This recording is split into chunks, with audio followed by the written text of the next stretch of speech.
morning, everybody. I'm in a cemetery today.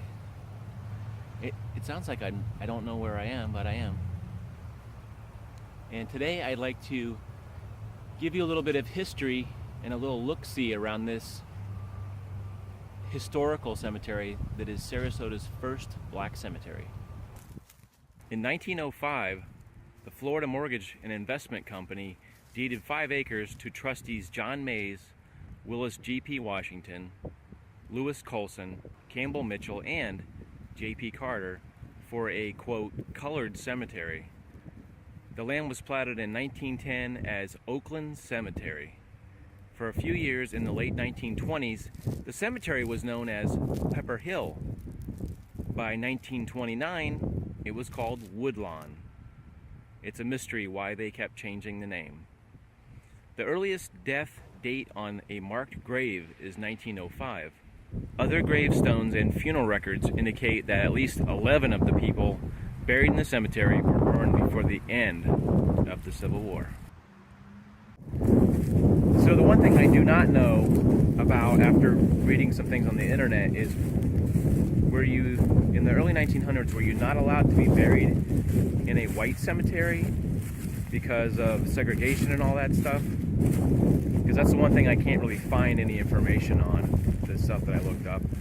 But that may be the case, so the reason for said cemetery. So as you can sort of tell, the cemetery is a little bit in disrepair. Some of these graves have actually fallen in. You know, the one thing I've been curious about as long as I've been doing these videos and as long as I've been visiting cemeteries is some cemeteries have just grass and then a headstone, right? Like it would be just a headstone, grass. And then some of them have these cement tops on them.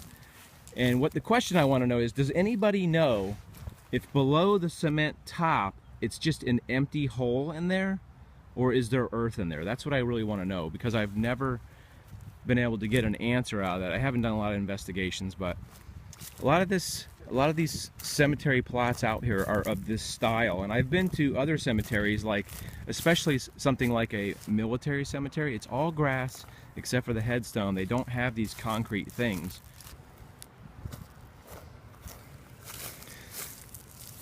This area looks like there's actually sort of just a plot of concrete right there, like almost like poured concrete. You can see like the little rocks in there.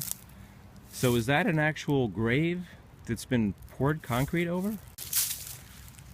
This person was born in 1866, and I've many times had to explain Sarasota was not really a city until probably about the early 1900s. When I say that, it was more like a township or something like a squatter's town, I guess you could say. I don't know if that's accurate, but it's something like that. So when I was talking about like a lot of the graves are sort of in disrepair, you look at this one right here, and there's actually a hole in the top of the grave right here. You can see, you almost expect a hand to come out. And I'm not being funny, it's just, it's weird.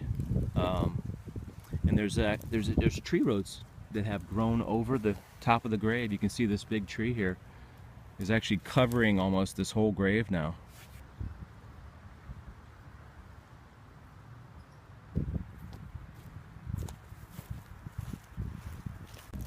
And I guess probably this time of year is sort of the time where all the leaves are falling and stuff, so it makes the quintessential movie graveyard where there's just leaves everywhere. And this one's hard to tell if there's actually a grave here because it's right next to a tree. It's almost like somebody just propped this thing up. And I think when you have a cross like that, it usually denotes somebody who was in the war, World War II it says, passed away in '67, which is just around the time I was born.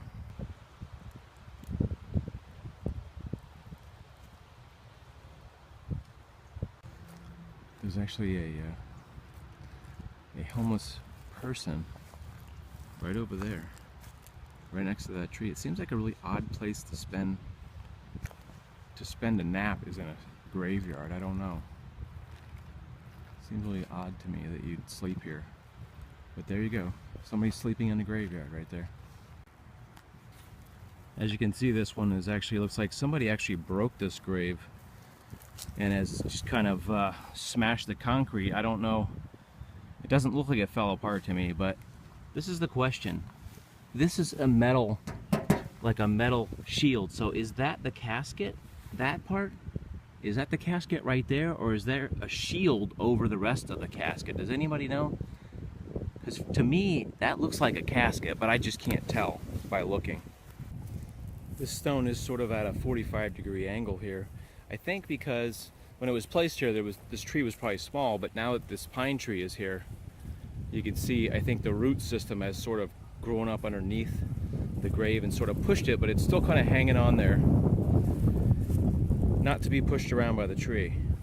I think I've mentioned this before, that I only have one relative, or maybe two, that I know of that are actually buried in graveyards.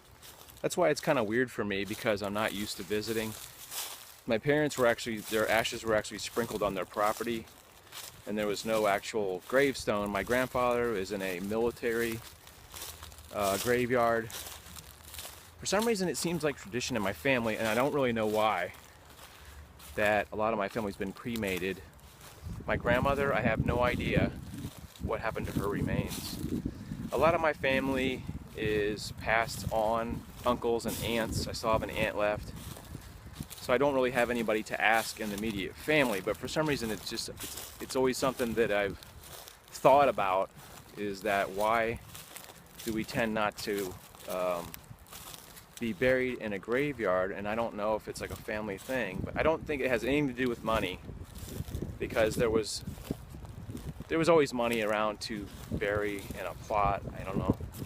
So maybe something I'll be wondering about for the rest of my life. I don't know.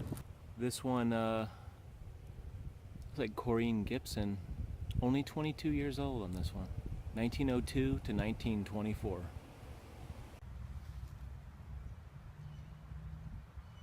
I don't know, I guess it's just one of the eternal questions of the unknown. What happens to you after you die? Where does your soul go?